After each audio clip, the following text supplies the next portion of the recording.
Hello everyone, welcome back to force academy. বন্ধুরা, এসএসসির তরফ থেকে অর্থাৎ স্টাফ সিলেকশন কমিশনের তরফ থেকে এসএসসি জিডি কনস্টেবলের যে 2024 সালে ভ্যাকান্সি বার হয়েছিল, সেই ভ্যাকান্সিতে তুমি যদি অনলাইন অ্যাপ্লিকেশন করে থাকো অবশ্যই ভিডিওটা শেষ পর্যন্ত দেখো। তোমরা সকলে অবগত আছো যে 4 ফেব্রুয়ারি থেকে তোমাদের পরীক্ষা শুরু হতে চলেছে। প্রথমে কিন্তু তোমাদের সিবিটি অর্থাৎ কম্পিউটার বেসড টেস্ট এক্সামিনেশন হতে চলেছে। তো সিবিটি এক্সামের জন্য প্রথমত কিন্তু তোমাদের অ্যাডমিট কার্ড আসবে, দেন অ্যাডমিট কার্ড আসবে। তো সেই অ্যাডমিট কার্ড স্ট্যাটাস কিভাবে তুমি চেক করবে, তোমাদের আদৌ স্ট্যাটাস এসেছে কি আসেনি, অ্যাডমিট কার্ড ডাউনলোড কিভাবে করবে, আদৌ কি তোমাদের অ্যাডমিট কার্ড এসেছে কি আসেনি, সম্পূর্ণ তথ্য তোমাদেরকে জানিয়ে দেবো। তোমরা অনেকে হোয়াটসঅ্যাপ করছো যে দাদা আমাকে লিঙ্কও কিন্তু তোমরা পাঠাচ্ছ কি দাদা অ্যাডমিট কার্ড কিভাবে ডাউনলোড করব, অ্যাডমিট কার্ড এসেছে কি আসেনি, তুমি অবশ্যই একটা ভিডিও করে জানাও। তো কিছুদিন থেকে আমরা তোমাদেরকে কন্টিনিউ ভিডিও দিতে পারছি না একটা সমস্যার কারণে, তো অবশ্যই আমি তোমাদেরকে কন্টিনিউ ভিডিও দেওয়ার চেষ্টা করব। তো যাই হোক না কেন, আমি তোমাদেরকে লাইভ প্রুফ দেখাচ্ছি যে কিভাবে তুমি তোমার অ্যাডমিট কার্ড ডাউনলোড করবে, বা অ্যাডমিট কার্ড তোমাদের আদৌ এসেছে কি আসেনি, বা তোমাদের যে স্ট্যাটাস প্রথমত জারি হয়ে থাকে, তোমার ফর্মটি রিজেক্ট হয়েছে বা অ্যাকসেপ্ট হয়েছে, কবে কোথায় পরীক্ষা তোমাদের পড়েছে সেটা কিন্তু তুমি প্রথমত জানতে পারো। দেন 7 দিন আগে তোমরা কিন্তু অ্যাডমিট কার্ড যেটা প্রিন্ট কপি সেটা কিন্তু তোমরা ডাউনলোড করতে পারো। তো চলো আমি তোমাদেরকে এক নজরে দেখিয়ে দিচ্ছি। তো দেখো, তুমি যদি নিজে চেক করতে চাও তো চেক করতে পারো।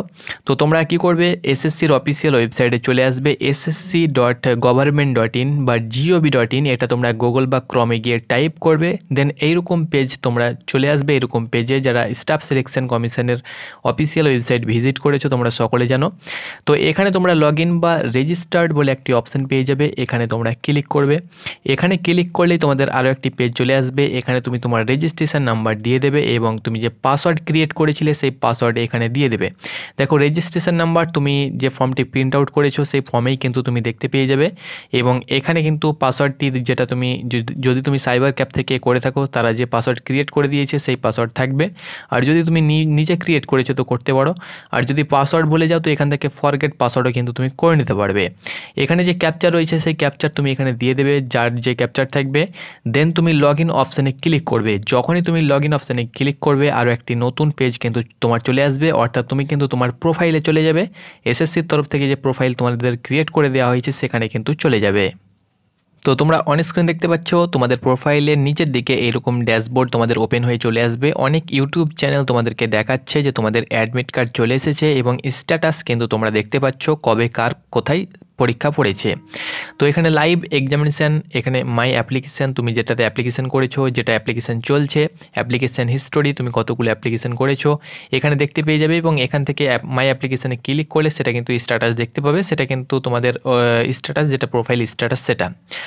এখানে তোমরা অ্যাডমিশন সার্টিফিকেট বলে একটি অপশান পেয়ে যাবে, অ্যাডমিশন সার্টিফিকেটে তোমরা ক্লিক করবে। তো এই অ্যাডমিশন সার্টিফিকেটে আমি ক্লিক করছি। তো দেখো, আমি অ্যাডমিশন সার্টিফিকেটে যখন ক্লিক করলাম আরও একটি নতুন পেজ চলে এলো। এখানে কি করবে, তুমি তোমার এক্সামিনেশানটা সিলেক্ট করে নেবে। যেহেতু আমি এসএসসি জিডি কনস্টেবলের অ্যাডমিট কার্ড বা অ্যাডমিট কার্ড দেখবো, সেহেতু আমি আমার পোস্টটা আমি এখানে চয়েস করে নেব। তো এখানে দেখো অনেক পোস্ট রয়েছে, যেমন এখানে সাব ইন্সপেক্টর কনস্টেবল জিডি, তো এখানে কনস্টেবল জিডিটা তোমরা কিন্তু চয়েস করে নেবে। তারপরে এখানে তোমরা ইয়ারটা এক্সামিনেশান ইয়ার বলে একটি অপশান পেয়ে যাবে, এখানে তুমি তোমার এক্সামিনেশান ইয়ারটা এখানে সিলেক্ট করে নেবে। তো এখানে 2025টা সিলেক্ট করে নেবে, কারণ 2024-25 ভ্যাকান্সি এবং 2025-এ এই ভ্যাকান্সিটা ফিল হবে, সেহেতু 2025টা এখানে সিলেক্ট করে নেবে। দেন এখানে চেক স্ট্যাটাস বলে একটি অপশান পেয়ে যাবে, তো চেক স্ট্যাটাস অপশানে তোমরা ক্লিক করবে। তো যখনই তোমরা চেক স্ট্যাটাস অপশানে ক্লিক করবে এখানে তোমরা দেখতে পাচ্ছ admission certificate is not live for the selected examination and year. এখানে সাব বলে দেওয়া হয়েছে admission certificate is not live, অর্থাৎ তোমাদের যে স্ট্যাটাস সেটা কিন্তু এখনও পর্যন্ত লাইভে আসেনি। যখনই তোমাদের লাইভে আসবে তখন তোমরা কিন্তু সরাসরি দেখতে পাবে।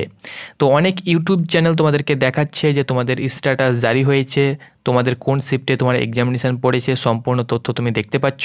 তো সেটা কিন্তু একদম ফেক বন্ধুরা, অনেকে তোমরা আমাকে মেসেজ করছো সেহেতু আমি তোমাদেরকে দেখাচ্ছি। আর এখন তোমাদের কোন কোন স্ট্যাটাস চেক হচ্ছে সেটাও আমি তোমাদেরকে বলে দিচ্ছি। তো এখনও পর্যন্ত কিন্তু তোমাদের এসএসসি জিডি কনস্টেবলের স্ট্যাটাস লাইভে কিন্তু আসেনি, ওকে। অর্থাৎ তোমাদেরকে বলে দিচ্ছি 15 দিন আগে তোমরা কিন্তু স্ট্যাটাস স্ট্যাটাস দেখতে পাবে কার কবে কোথায় পরীক্ষা পড়েছে এবং 7 দিন আগে তোমরা কিন্তু অ্যাডমিট কার্ড যেটা কপি সেটা কিন্তু প্রিন্ট আউট করতে পারবে। 7 দিন আগে ধরে নাও যার 4 তারিখ পরীক্ষা রয়েছে সে 7 দিন আগে ডাউনলোড করতে পারবে, যার 5 তারিখ পরীক্ষা পড়েছে সে 7 দিন আগে, যার 10 তারিখ পরীক্ষা পড়েছে সে কিন্তু 7 দিন আগে। তবে 15 দিন আগে প্রত্যেকেই জানতে পারবে কার কবে কোন শিফটে পরীক্ষা পড়েছে। তো আশা করি তোমাদেরকে বোঝাতে পেরেছি। তো তোমাদেরকে বলে দিচ্ছি যখনই তোমাদের স্ট্যাটাস লাইভ চলবে তখনই তোমরা কিন্তু এই যে দেখতে পাচ্ছ এখন CGL 2024 টায়ার 2 অ্যাডমিশন সার্টিফিকেট, এখানে দেখতে পাচ্ছ ইয়োর সিটি ইজ লাইভ, অর্থাৎ এখানে দেখতে পাচ্ছ নো ইয়োর সিটি লাইভ। তো এরকমভাবে তোমরা কিন্তু SSC GD কনস্টেবলে যখন তোমাদের স্ট্যাটাস জারি হবে এখানে কিন্তু তোমরা এই কালারের একদম দেখতে পাচ্ছ তোমাদের লাইভ চলবে, তখন কিন্তু এখানে সাফ সাফ লেখা থাকবে যে তোমাদের স্ট্যাটাস লাইভ হয়েছে, তোমরা কিন্তু স্ট্যাটাস চেক করো। তো সেম প্রসেসে তোমরা কিন্তু স্ট্যাটাস চেক করতে পারবে, বাট এখন তোমাদের কিন্তু স্ট্যাটাস লাইভ হয়নি।